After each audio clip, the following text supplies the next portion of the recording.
কোৰুৱাত ST. লাইনৰ পোষ্টৰ, তাৰ চুৰিৰ চেষ্টা।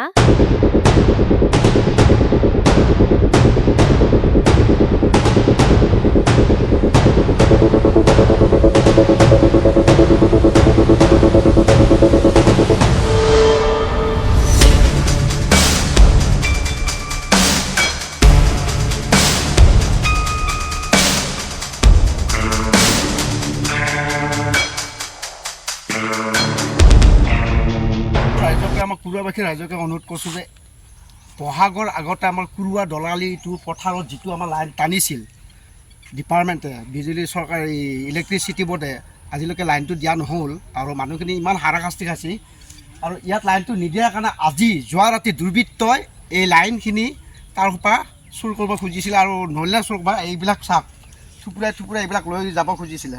কিন্তু যদি লাইন দিলে হয় ডিপাৰ্টমেণ্টে তেতিয়াহ'লে তাৰখিনি চোৰে দুৰ্বৃত্তই চুৰ কৰিব নোৱাৰিলে হয়।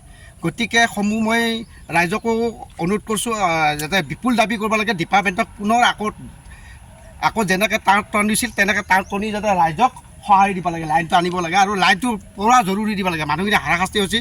গতিকে আপুনি মুখ্যমন্ত্ৰী মহোদয়লৈ অনুৰোধ কৰিছোঁ, কুৰুৱাখনৰ এনেকুৱা হৈছে।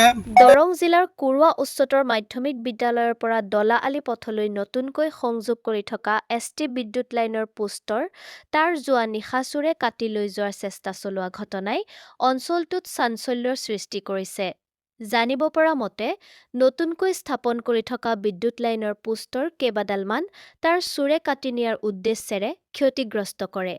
অৱশ্যে কোনো কাৰণত চোৰৰ চেষ্টা ব্যৰ্থ হোৱাত তাঁৰসমূহ সম্পূৰ্ণৰূপে লৈ যাবলৈ সক্ষম নহ'ল।